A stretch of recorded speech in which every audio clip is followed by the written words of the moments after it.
So in order to remedy this situation, we need to eliminate the ignorance, anger, and attachment, and thus stop the karma and stop the suffering in samsara, in cyclic existence. But we want to do this, to attain this liberated state, not for ourselves alone, because we're simply one being, but in order to have the capability to benefit all living beings and show them how to eliminate the afflictions and karma in their mind streams so they can be free of cyclic existence as well and attain a state of lasting happiness. And so it's for that reason that we're here this evening to listen to teachings. So take a minute and cultivate that motivation.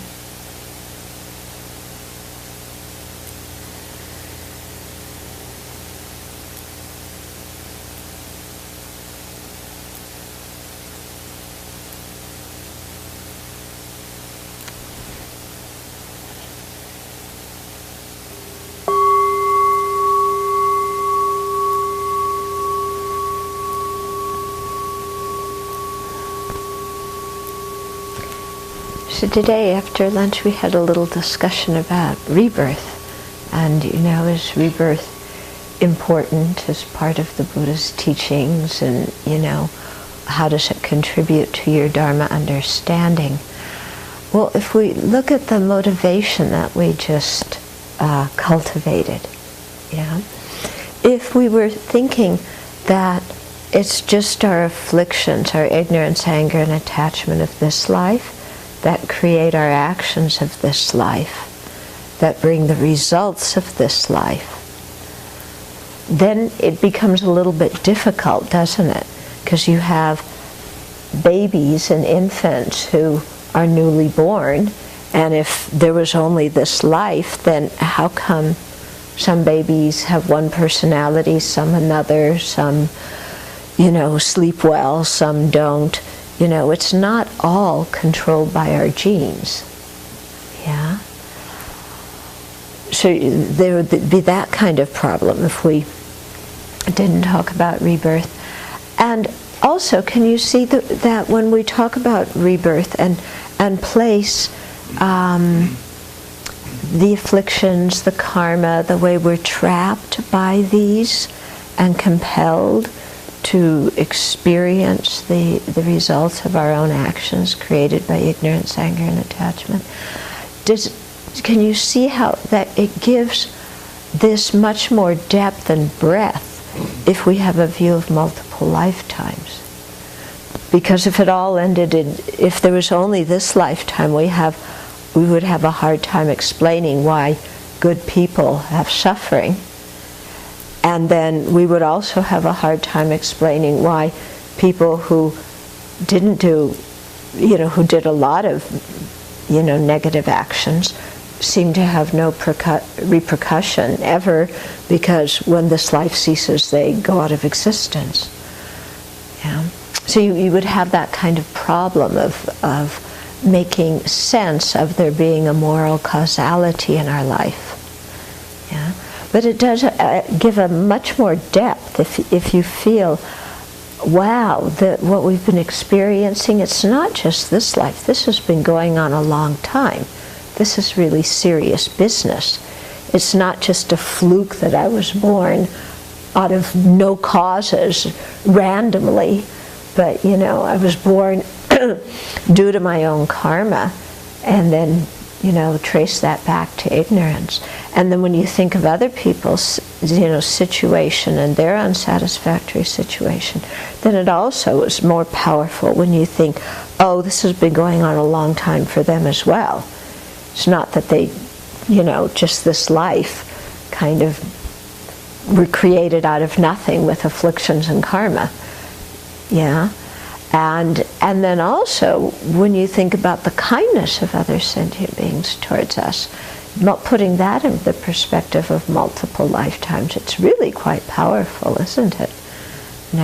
when you think that all these infinite living beings have been our parents in one lifetime or another, have, you know, done all the work they do in society to grow the food and build the houses and make the clothes that we use, and, you know, how kind sentient beings have been, not just this life, but since beginningless time, makes a big difference if you think on this broader perspective of multiple lifetimes, doesn't it? So it adds some urgency to the practice, and more of a feeling of what suffering means and what kindness means, and of the importance of practicing the Dharma. But like I said at our lunchtime discussion, people can certainly practice the Dharma and benefit from the teachings without a belief in rebirth. And it's something people have to think about over a period of time. You know, it's not that you just hear it once and, oh yeah, I believe. I mean, if you were brought up that way, you probably would. But if you weren't, then, you know, kind of our society where, you know, there's this life and you are your body and your mind is just some fluke that kind of came out of your brain and it all ends when you die. You know, if you're brought up like that, then it's going to take some time to get a feeling of mind as an entity that's separate from the body, and there being a continuity of mind and a causal, you know, thing of one moment of consciousness causing the next moment of consciousness.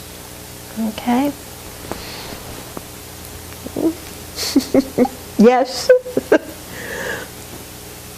It sounds, the way you speak of it, almost as though if you don't believe in rebirth, then you're a nihilist. Couldn't you have a position that doesn't hold either of those views? Okay, so your question is that it sounds like if you don't believe in rebirth, then you're a nihilist. So isn't there a position that where you're not a nihilist and you're not an absolutist? So yeah, can you give that position, what that position would be? Somebody who doesn't know. Oh yeah, yes, somebody who is saying, I don't know if I believe in rebirth. Of course, there's lots of people who are like that. Yeah, but that's very different than saying, I don't believe in rebirth, isn't it? Yeah, saying, I don't know, I have doubt, I'm investigating. You know, fair enough. I mean, we all need to do that. But it's when you say, you know, baloney, yeah, that's when you fall into nihilism. Anybody else? It's heating up in this corner of the room. I've got more of it all. Well, we'll have a little debate, huh? We'll have a little debate. Yeah. And then you can tell me how if it all starts in this lifetime, why little babies experience suffering. Okay. That's your assignment. Please explain that to me. You don't have to tonight. Okay. Okay.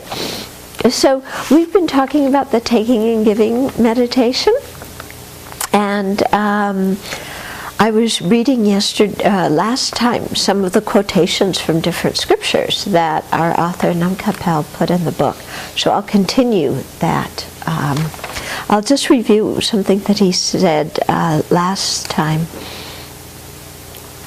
So this is a quote from Shantideva. Whoever is keen to give swift protection to both himself and others should practice the sublime secret of equalizing and exchanging self and others. So you protect yourself and you protect others by exchanging who you feel is the most important one. Okay? So you protect yourself from the pain of self-centeredness. You protect others from the pain of having to live with you when you're self-centered. And it's true, isn't it?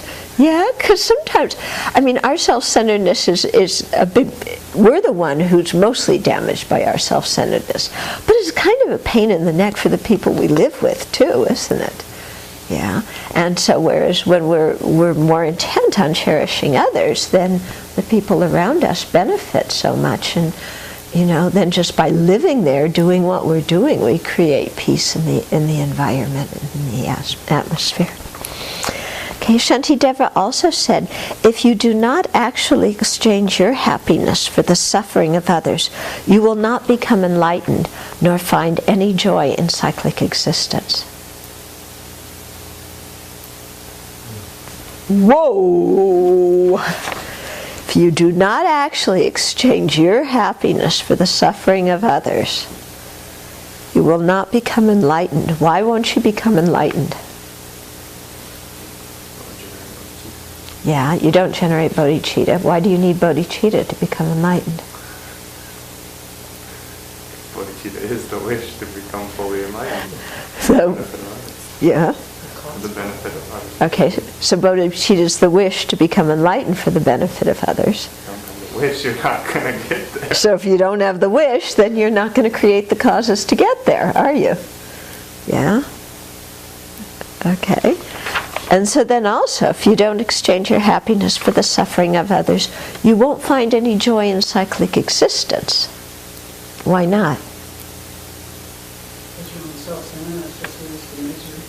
Yeah, because your own self-centeredness just leads you to misery time and time again in this very life. And it's our self-centeredness lies behind the negative karma we create too, which causes more misery in cyclic existence.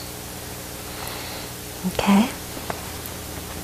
Another verse from Shantideva. Therefore, in order to allay harm to yourself and to pacify the pains of others, offer yourself in the service of others and protect them as you would yourself.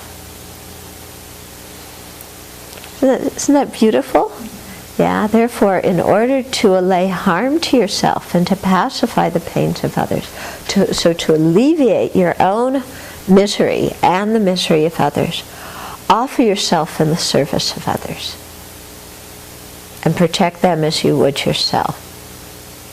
Yeah, it's very beautiful, isn't it? What happens when it comes to doing it? What happens? Offer yourself in the service of others. Today was a flex day. We didn't get much of a flex, did we? We were preparing beds, we were planting, we were doing laundry, we were doing all sorts of things. Offer yourself in the service of others. Did we do all that stuff with a happy mind, or did we do it with a mind that says, I want to run away?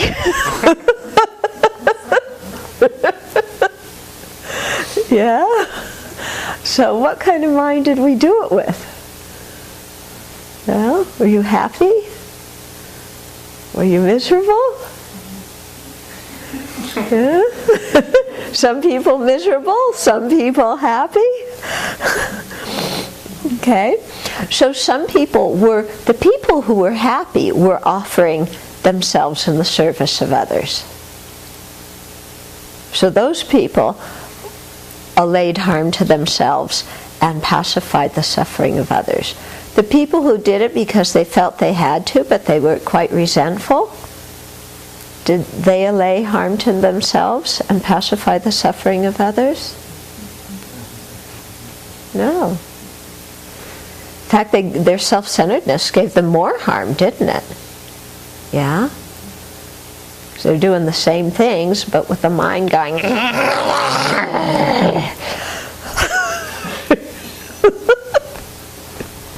I watched The Lion at MGM.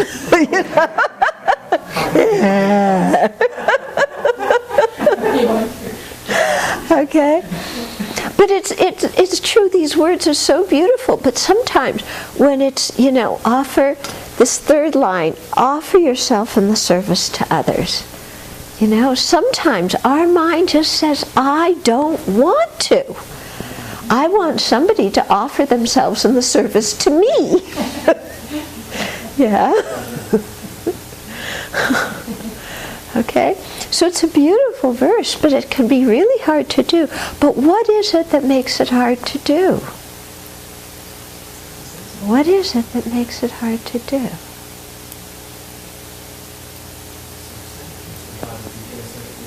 Yeah, the self-centeredness. We'd rather be doing something for ourselves. So it's our mind that makes it difficult, isn't it? It's the mind that makes it difficult. Yeah?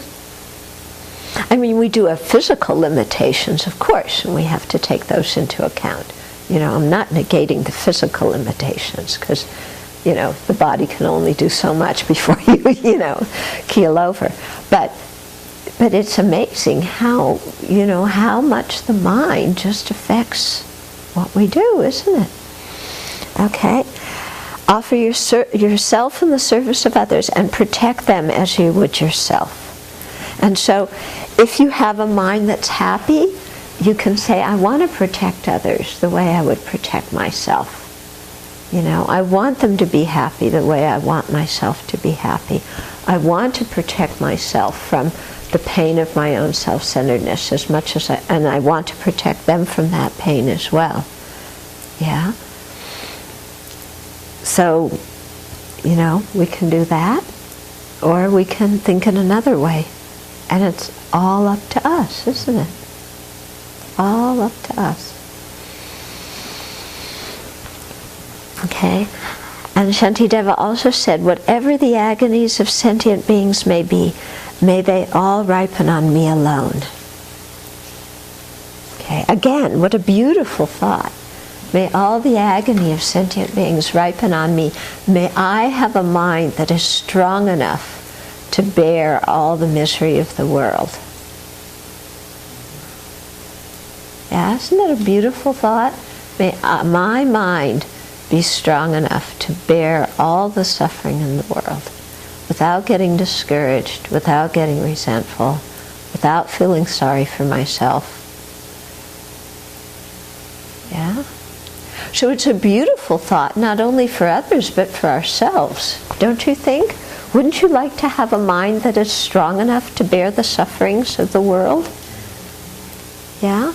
Because if we could bear the sufferings of the world, then bearing our own suffering is a cinch, isn't it? Yeah? But we have a hard time bearing our own suffering. Yeah? Little least bit suffering, and like, you know, we disintegrate. But it's a beautiful prayer and an aspiration to kind of train the mind in. You know, may my mind be strong enough to bear all the suffering of living beings, so that whatever the agonies of sentient beings may be, may they all ripen on me alone. And when they ripen, may my mind be peaceful, may it be calm, may I feel that I have meaning and purpose in my life. May I bear this suffering with a good heart. Yeah? So you can see that if we have that way of thinking, then even when our own suffering happens, we can transform our own suffering into the path to enlightenment. Because then when we're suffering ourselves, we think, I'm taking on the suffering of all beings. I'm training in being a bodhisattva. I'm voluntarily taking on the suffering of all beings in, you know, whatever I'm experiencing. Yeah? But then when you think about it, then what you're experiencing, is it anything like the suffering of other living beings? Is what we experience in the hell realm as misery, does it come close? Forget taking on the suffering of all living beings. Does it come close to taking on the suffering of one living being in the hell realm? You know, our suffering seems like nothing, doesn't it? Yeah? I mean, could we even pray if our beloved mother, or beloved father, or beloved friend were born in the hell realm, could we really sincerely think, I will take on all their suffering? Just of one person? Yeah? Okay? So you can see that when suffering comes to us, just automatically, we don't go out looking for it, it comes automatically. But when it comes, if we had that mind that I'm bearing the suffering of others, doesn't that help us even bear our own suffering in a totally different way? Because then we start to think, okay, you know, I have a stomachache, I'm bearing the suffering of all living beings. Then you think, I'm only experiencing a suffering, a stomachache, you know. This is nothing like the hungry ghost experience, or the hell realm beings, or even human beings who don't, you know, have a stomachache because they don't have enough food and they're starving to death. And then it makes you reflect on your own suffering, and it goes, actually, you know, this is kind of manageable. It feels bad if I compare it to how I'd like to feel. My suffering feels rotten and awful. But if I compare it to how it could be, I kind of got off the hook easy, didn't it? Also, considering the amount of negative karma we've created. Well, I have a stomachache. I got off easy. Yeah? Okay, and then you think, may this be the misery of all sentient beings? Yeah? And then just thinking that way helps you bear your own misery in a totally different mental state. Okay? So we have to practice that now when we're not in intense suffering, but just practice it even when small things happen. Yeah. Sometimes like last time, I think I was using really small examples of how we get bent out of shape, and somebody may say, oh, I should teaching about, you know, you stub your toe and you go into this fit of rage about how the world isn't kind enough to you. You know, sometimes I use those small examples because it shows us how petty we are, and not that we ourselves, but what the self-centered mind does, how petty the self-centered mind makes us.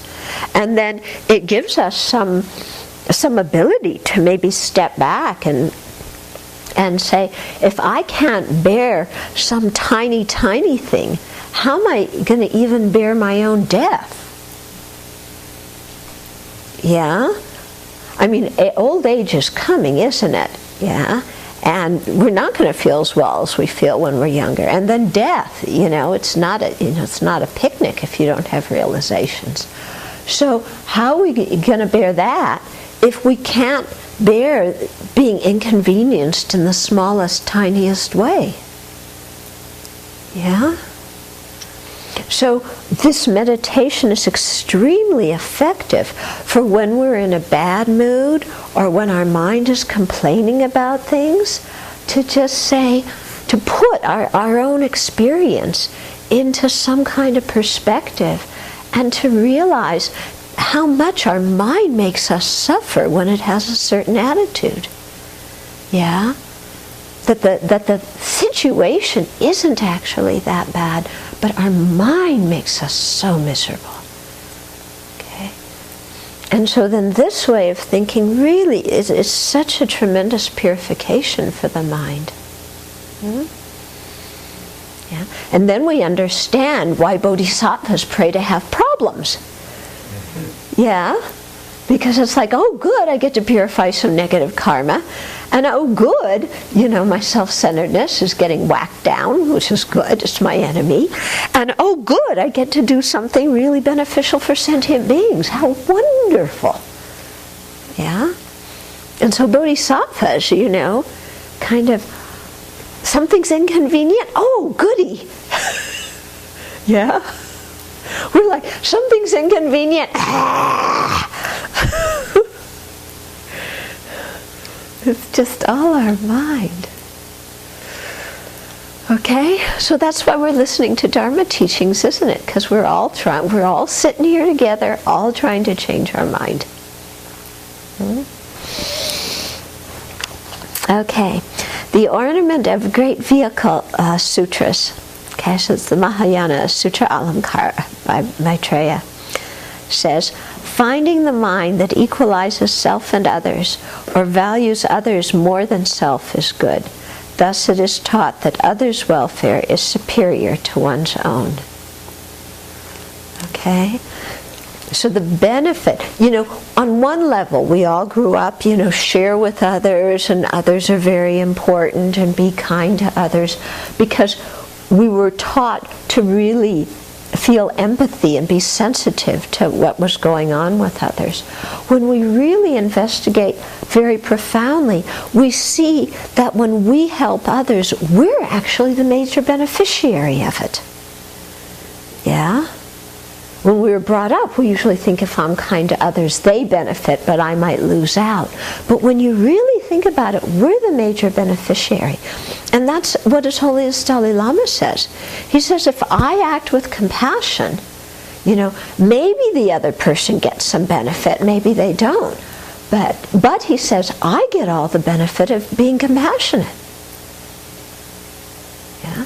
And so we see that if we're really successful in changing how the mind looks at these things and really thinking of others' well-being, as important as our own or as more important, then, the mind, what makes us happy and miserable, completely changes. Yeah, and we receive so much benefit when we have the opportunity to do something for others. One of the people who came here today said, I love coming here because you people are so happy. Yeah. Now when you hear that from somebody who's a visitor for a few hours, doesn't that make you feel that what you're doing is worthwhile? Yeah. Even though at that minute you're thinking, I don't feel happy. I want to go do something else. But when you hear somebody say, wow, I feel happy coming here because you people are happy, then you feel, oh, wow, what I'm doing affects somebody in a good way. That makes me happy. And then even if somebody leaves and they're not happy, oh, discipline's too tough at Sravasti Abbey. Got to get up at 5 o'clock in the morning, too tough here. Can't talk all the time, can't watch movies, all these things, and they leave, but still, a lot of these people, they leave and they think about their experience. And we hear from them later on, don't we? Yeah? A number of these people we hear from later on and saying thank you, or I benefited from that experience, or, the seeds were planted and so people benefit. Okay, the 70 prayer says, I would not mind being thrown into any of the hell realms as a result of the slightest misdeed by sentient beings who are afflicted by poisonous, disturbing emotions. Wow. That's a highly realized mind that thinks that, isn't it? I would not mind being thrown into any of the hells as a result of the slightest misdeed by sentient beings who are afflicted by poisonous, disturbing emotions. So others are so afflicted by their ignorance, anger, and attachment that they create large misdeeds and small misdeeds. But this Bodhisattva is saying, even for a small misdeed, if it's going to prevent somebody else from suffering, I'm happy to be reborn in the hell realm to benefit them in that way. Wouldn't that be a wonderful way to think? Yeah? Wouldn't you love to actually feel that way? Wouldn't you love to have a mind that's strong enough that can bear that? And happy enough that can bear that? Okay. Whatever the agonies of beings may be, I volunteer to accept them all. So same kind of thing. So this is why when we do the taking and giving meditation, we start taking with our own misery that we're going to experience anyway, that we don't even want to have.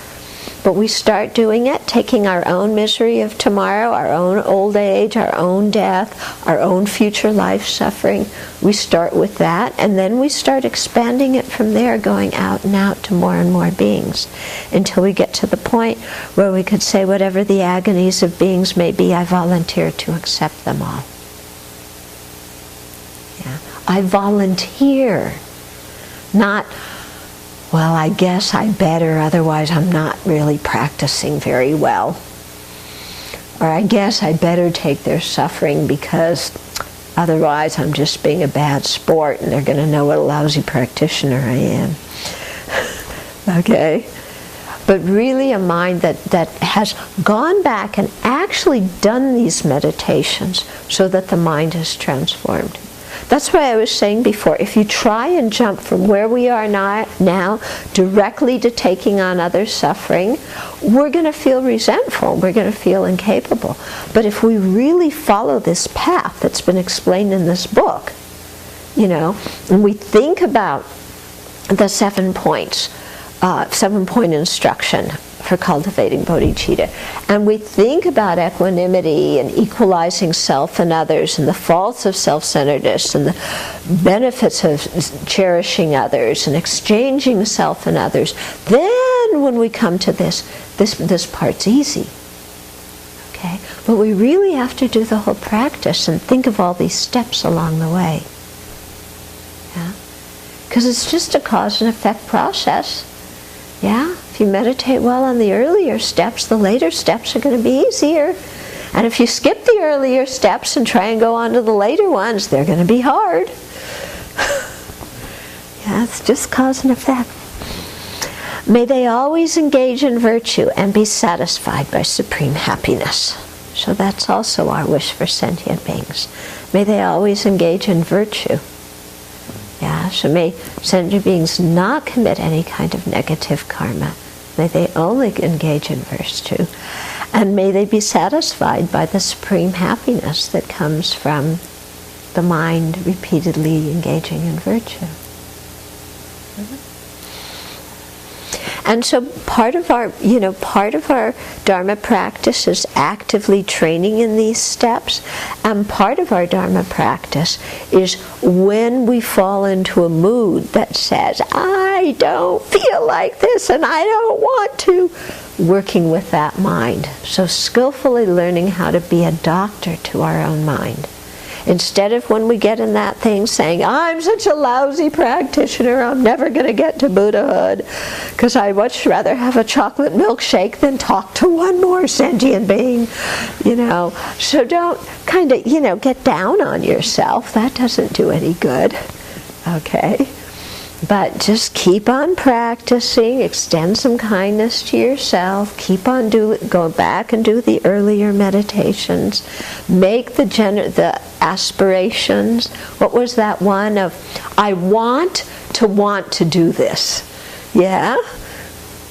Yeah? Where did that come from? We were just talking about it. That was EML? Yeah. Yeah. You know, I want to be able to overcome my bad moods. I want to be able to take on the suffering of others. Okay? So really, you know, spend time on the aspirations. The special verses collected by topic say, your body and your life should be given to all sentient beings. Love and compassion should be given equally to all living creatures. Okay? It's one thing to say love and compassion should be given equally to all living creatures. Definitely people should love me equal to how they love everybody else, if not more. And they should be more compassionate to me like to everybody else, if not more. Okay, that one's good, okay. But my body and my life should be given to all sentient beings? Okay. But then when we look at what is this body, why do we think it's my body? When you have children, you're giving parts of your body to sentient beings, aren't you? Yeah, if you have a kid, you gave part of your body. Was it excruciating? No, you had a good time. Okay? So here we're talking also, you know, a little bit different, but, you know, giving part of our body to sentient beings. Okay. Earnestly wishing all evil to ripen upon your mind stream, rejoice in all merit, and think of the great being, the Buddha. Okay? Now, earnestly wishing for all the negativities to ripen on our mind stream, not on other sentient beings. Okay? And then rejoice in all our own merit, all the merit of all the other sentient beings, all the goodness there is in the world, and think of the great being, the Buddha. And I find this very, very helpful. You know, when there's these practices that seem so kind of wonderful, but how am I ever going to get myself to be able to do them? Then think of the Buddha, and think of how the Buddha was once just like us. You know, the Buddha wasn't always a Buddha. Eons ago, Shakyamuni was probably sitting and whimpering and whining because something didn't go the way he wanted. Yeah, he was just like us. But then the thing is that he followed the path.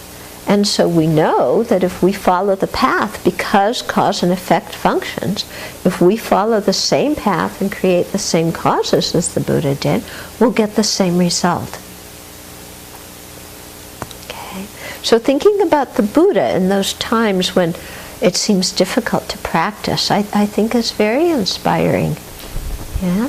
And then you think about how the Buddha's been trying to help us, lead us to enlightenment for ages.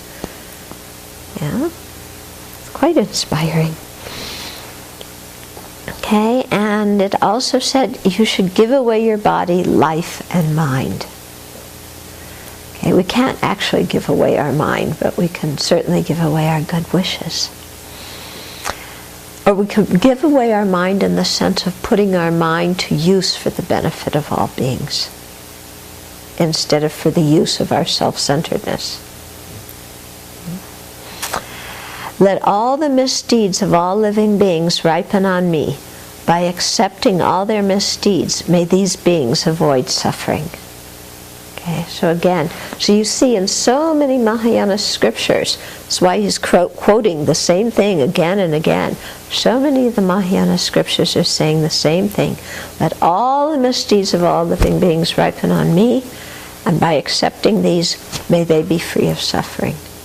And so when you do the taking and giving, you know, really doing that and thinking of somebody being relieved of their own misery, and really picture that person in a suffering state, and then because you took on their suffering, that they're happy, and think, wow, how nice. Yeah, that I can use my life to make somebody else happy.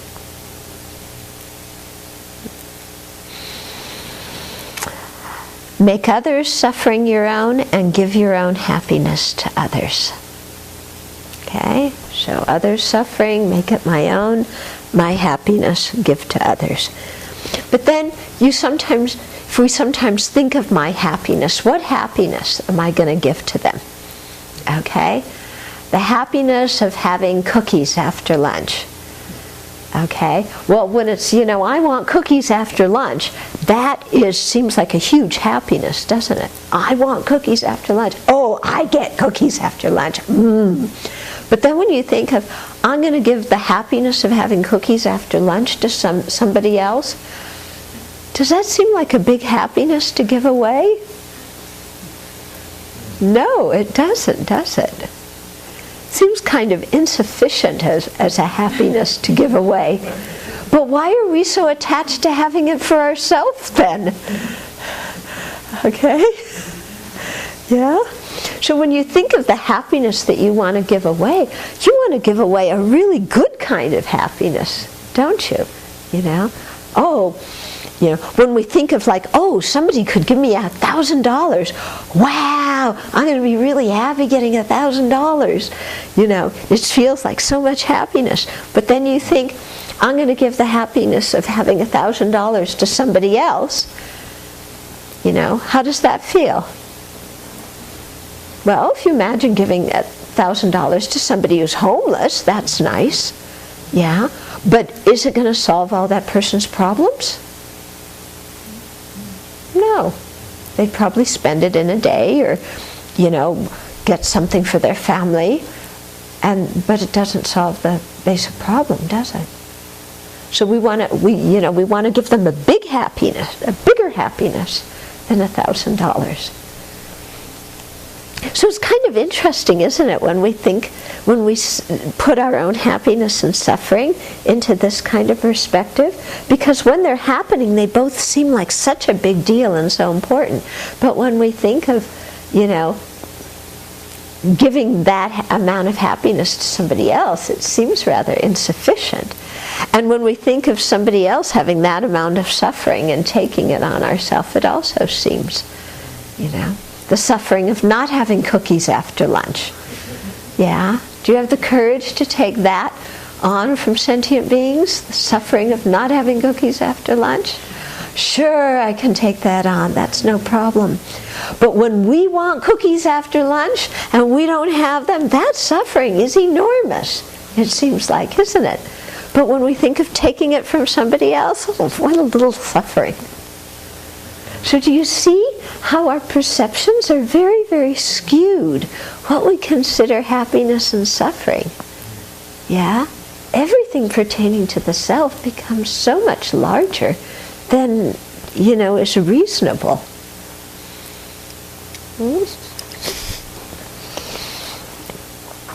And then the regular confession of Samvara's ritual also says, may the miseries of all sentient beings mature on me, and may they enjoy happiness due to my virtues. In all my lives may my three doors, body, speech, and mind, be transformed into the excellent vase and the wish-granting tree. Okay? So the miseries of others mature on me, may they enjoy the happiness and results from my virtues. And in all my lives, may my body, speech, and mind become like a jewel that grants all the wishes and a vase that provides anything and everything that others need. Okay. I remember when I was in maybe 3rd or 4th grade, we had an assignment to write and draw, one wish that we really wanted to come true. Yeah? What's the wish you really, really want to come true? Okay. So you know what I did? I was very smart. I wished that all my wishes could come true. So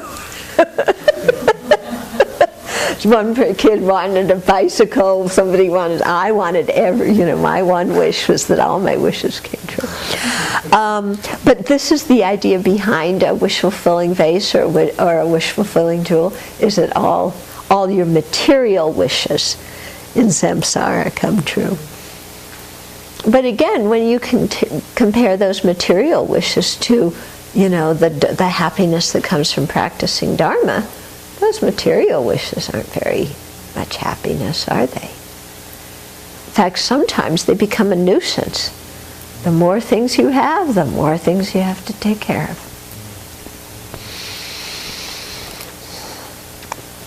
Okay. So this is now Namkapel himself is speaking. So this is what is taught in many of the great vehicles texts containing the Buddha's words and commentaries to them. But should you wonder whether there are not those who belong definitely and ultimately to the lineage of hearers and solitary realizers, and if so, how it could be possible for all sentient beings to become Buddhas, you should know that the presentations of the three vehicles is interpretable for temporary purposes, whereas in the ultimate and definitive sense, there is only one vehicle. So what they're saying here is, here we're talking about all sentient beings becoming Buddhas, but there are some of the Mahayana teachings that are called, where they teach three final vehicles. In other words, there's they say in them that some people definitely have what's called a hearer lineage, or a solitary realizer lineage, or a bodhisattva lineage, meaning they have the potential, to attain the result of one of those three vehicles. So they say in these scriptures that, let's say somebody who has the lineage of a hearer, then that person is going to become a hearer arhat, and that's it. And then they're going to go into the peaceful nirvana of a hearer arhat, and that's it. They never practice the bodhisattva path. They never attain full enlightenment. Okay, and then they would say similarly for a person with a solitary realizer lineage, then they would just attain the solitary realizer or arhatship and never practice bodhicitta, and that's it. Okay, so they would say there's 3 final vehicles in terms of you gain the result of that vehicle and you stop there. And then in those same scriptures, they say that there may be some sentient beings that are of indefinite lineage. In other words, depending on what teacher they meet, they may become a hearer or a solitary realizer or a bodhisattva. So if they meet a hearer teacher, then they'll follow the hearer path and attain that hearer arhatship. If they meet a bodhisattva teacher, they'll follow a Mahayana path and attain Buddhahood. So that's what these scriptures say. So then the question is, well, wait a minute. Are there 3 final vehicles, or is there 1 final vehicle where everybody will eventually become a Buddha and everybody has the potential to become a Buddha? And so he's saying here that those teachings of the 3 final vehicles was a skillful means given by the Buddha, but actually there's just 1 final vehicle. Now, why would the Buddha teach that there's 3 final vehicles? Because some people, if they thought that they would eventually have to become fully enlightened, they would probably faint on the spot because the path seems too hard and so too difficult for them. Okay?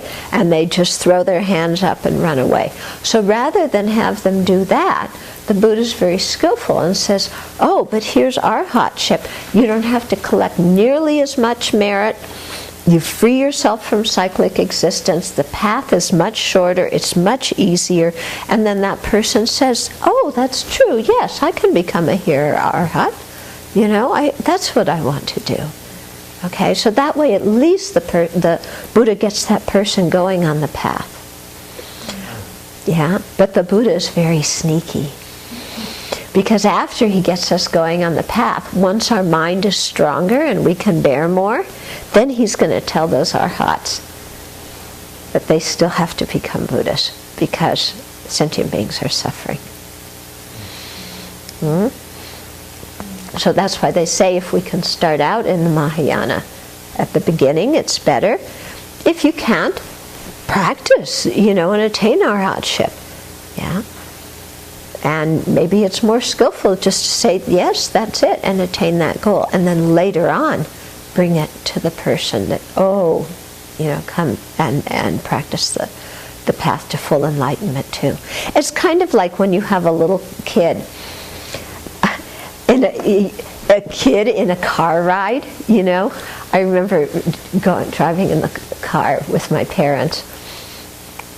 And sometimes on the weekend we would go one place and it was an hour and a half ride away, which to me it was like 10 hours. An hour and a half sitting in the car when you're a little kid is like, And so what would they do? It's like, oh, well, we're not going all the way there. We're going to go someplace shorter, So we'd get to someplace shorter, then we'd take a break. We'd run around. Oh, let's go a little bit longer and get further, like that. Yeah? Okay? And so, parents, you know what you have to do to get your kids to do things. So, it's like, oh, we're just going to do a little bit, and you get them there, and they're still okay. Oh, let's do a little bit more. They're okay. Oh, let's do a little bit more. Okay? So it's a skillful way as a parent and as a Buddha to guide sentient beings, doing it this way. Buddha's quite skillful. Okay? I saw this cartoon in a Buddhist magazine. Mom and dad in the front seat and the kids in the back seat, and the road sign, straight ahead to Nirvana, and the kids are saying, "Are we almost there?"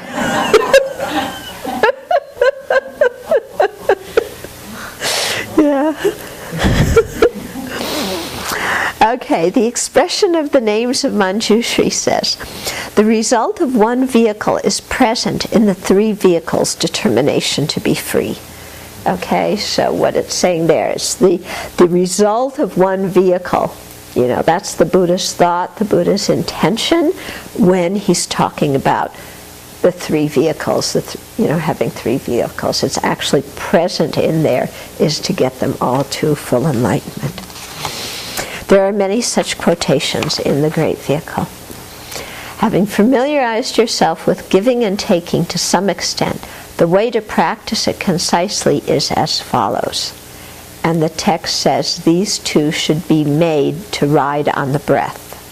Okay? So this is this line, these two should be made to ride on the breath. This is from the actual text of the 7-point mind training. Okay, then Nankapel's commentary. When you have acquired some training in the preceding process, as you inhale, imagine that you are giving your body, as you exhale, I knew something was wrong. As you exhale, imagine that you are giving your body possessions and virtues of the 3 times to all sentient beings under the sky, and that they thereby obtain ultimate and uncontaminated bliss. As you inhale, you should imagine you are taking into your heart all the sufferings of every being in the 3 realms, as well as their causes, and that they are thereby completely freed from all misery and its causes. Practicing in this way, the breath and the mind will flow in the same direction, so you will overcome distraction and strengthen mindfulness. So that whole long teaching that we just did, all these different ways of taking on the suffering of, individuals, and then of groups, and then of all the realms, and then of the whole, the Aryas, and then of taking on the suffering of the environment. Then you do that when you get proficient, then you do that all when you're inhaling. Okay?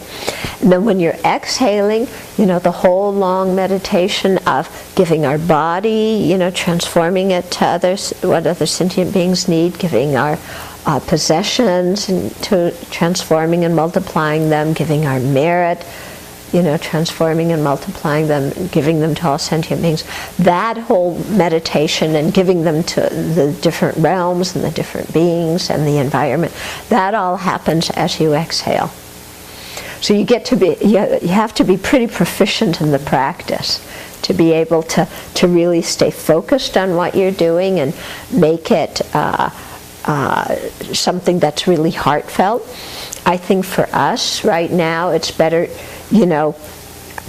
sometimes when we're on our cushion, to spend a long time just doing one part of it so that we get that kind of familiarity with it. And then sometimes, like when we're walking around, just practice doing it as we inhale and exhale. Okay?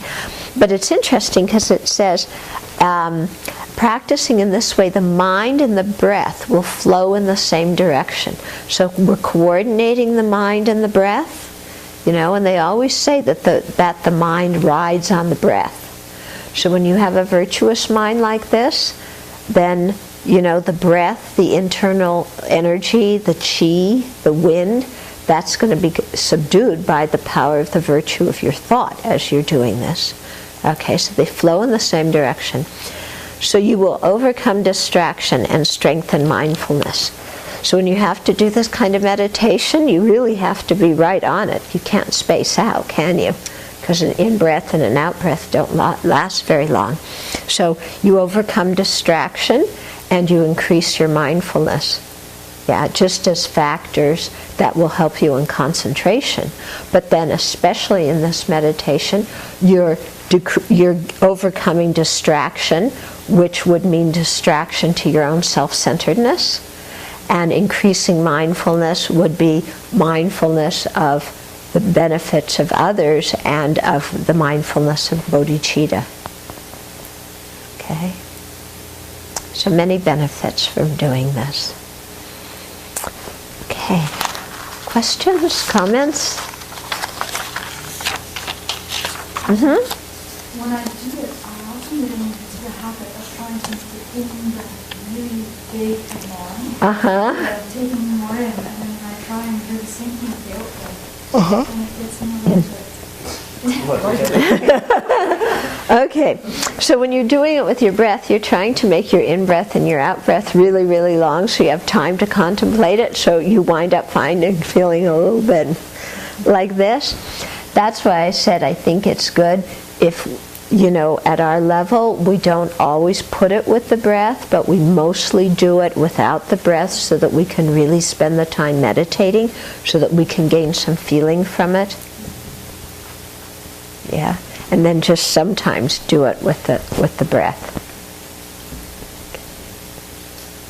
Yeah. When I first started doing Tonglen, I was really surprised that the end feeling is happiness. Because when I heard about it, it sounded awful. And then began to try it, and it felt like such an interesting turn that occurs in there. You're taking on suffering, which you get this resistance to, like I don't want to, you know, and then somehow that goes, and it goes well. And then the happiness seems to come from this imagination of the other being me. And you see their joy, and even while you're taking suffering, you feel happy. Yeah. It still puzzles me. And I'm describing it, and it still puzzles me. My usual mind says it shouldn't work that way. Okay. Yeah. So you're saying that it's a puzzle to you why, when you take on suffering and give happiness, why the end result of this meditation is that you're happy yourself. Because you said when you do it and you imagine taking on suffering, you imagine them being freed of suffering, and that makes you feel happy. And that puzzles you why you would feel happy. But I think we have this natural sense of empathy with other living beings. And when others are in pain, we feel pain because we know what it's like. And when we can see their pain being alleviated, then we feel it just as we would our own pain. I think there's some natural way we have of understanding what other people are experiencing and sympathizing and empathizing with them. Yeah? So, you know? Yeah, I think it's just the logic doesn't, you know, I mean, now that I'm saying it, it's like the logic doesn't pan out, but the actual... Yeah. Well, from the viewpoint of the self-centered thought that says, I'm only happy when I get benefit, then the logic doesn't pan out, because I'm not getting benefit, I'm getting suffering. Okay? But when you think from outside the viewpoint of the self-centered thought, because the self-centered thought, remember, is a liar, yeah, and you think outside that, then, yeah, imagining others or even freeing others from suffering, wow, what a wonderful experience that would be for yourself. That makes perfect sense, doesn't it? I mean, that's our experience. I mean, that's why His Holiness says, you know, my religion is kindness, because, I mean, you're a mother. You used to wake up in the middle of the night and calm this screaming baby, you know? And it gave you happiness to take care of this baby. Well, by the rules of the self-centeredness, it shouldn't. Yeah? But by the rules of just basic human nature, and wanting to prevent the suffering of somebody you care about and seeing another living being happy, it makes perfect sense, doesn't it? Yeah, that's a good phrase, the logic of the self-centered. Yeah. So a slightly more realistic, well, no, I don't know whether that's the right term, but that is, again, you know, waking up at the night and empathizing with your baby is, you know, another relatively small suffering that you're taking on. Wandering around a refugee camp in Goma, in the Congo, about hundreds of thousands of people, completely destitute, all hungry, many sick, many dying.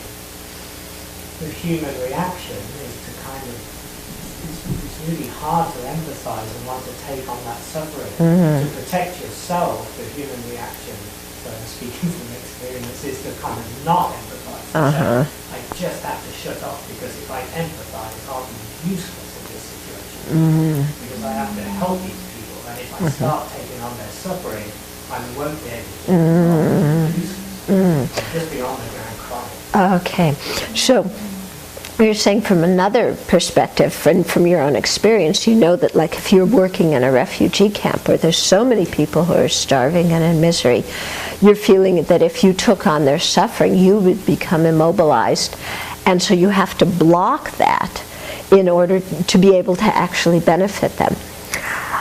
That again, I think, is the logic of the self-centeredness.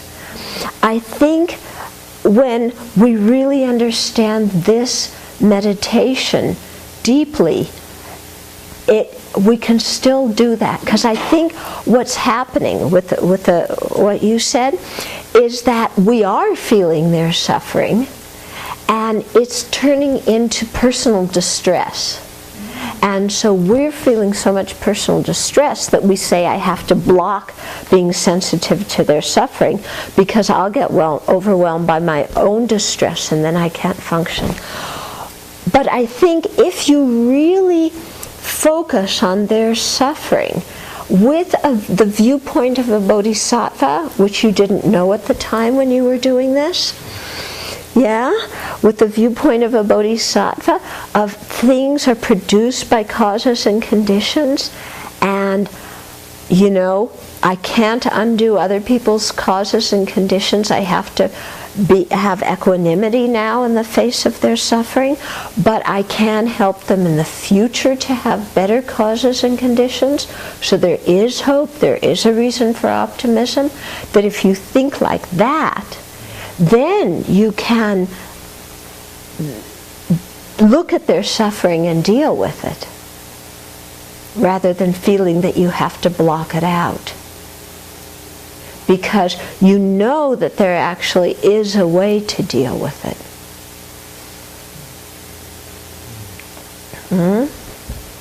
And this is the viewpoint, I think, that's very special about the Dharma.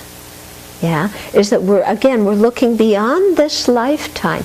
Maybe I can't help every single living being in this refugee camp, recover.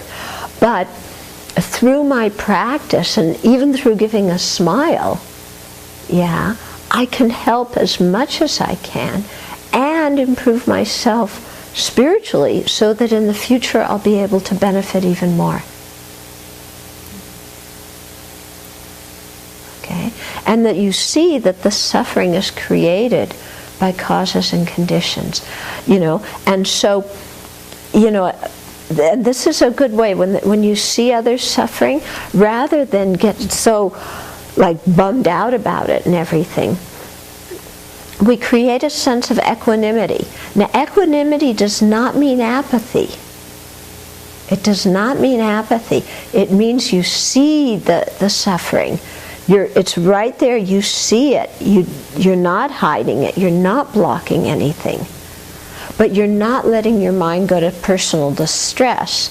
Instead, you're keeping your mind with equanimity. Why? Because you know that all this suffering is the ripening of karma. And that as the karma is ripening, or after it's ripening, there's nothing you can do. So then okay, this was the product of karma. You learn a lot from that, but I can help them so they don't create the same karma in the future. And if there's social structures or individuals who are causing this harm to others, you think, I want to help those people so that they don't wind up being born as this in the future as a result of their negative karma for greedily making other people experience this. Okay. So we have to stop now. Remind me tomorrow or next week beforehand, because I got a letter from one of the inmates about how he used taking and giving. That's very, very moving, and I wanted to read it to you, but I forgot it tonight. So remind me next week, okay? It's quite a touching story.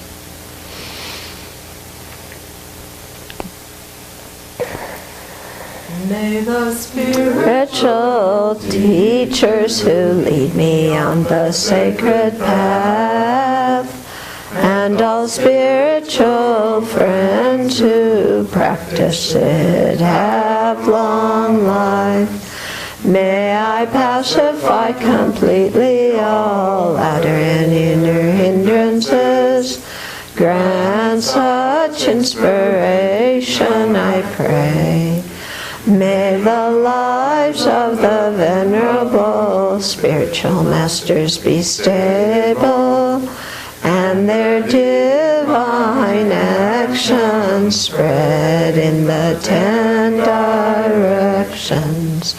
May the light of Losang's teachings dispelling the darkness of the beings in the 3 worlds always increase. Idam Guru Ratna Mandala Gambhirya Dayami. Due to this merit may we soon attain the enlightened state of Guru Buddha, that we may be able to liberate all sentient beings from their suffering. May the precious Bodhi mind, not yet born nor rise and grow, may that born have no decline, but increase forevermore. In the snowy mountain paradise, you're the source of good and happiness. Powerful Tenzin Gyatso Chenrezig, may you stay until samsara ends. May the deeds of explaining and practicing the Dharma, done by groups supporting the teachings and their upholders, who spread the view of dependent arising and non-violent actions in the 10 directions, and especially at Sravasti Abbey in the West, flourish.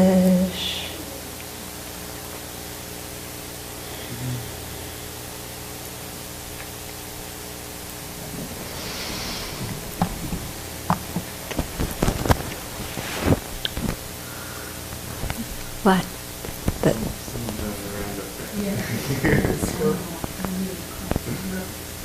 oh, really? Oh. That was thunder too. Oh, I hear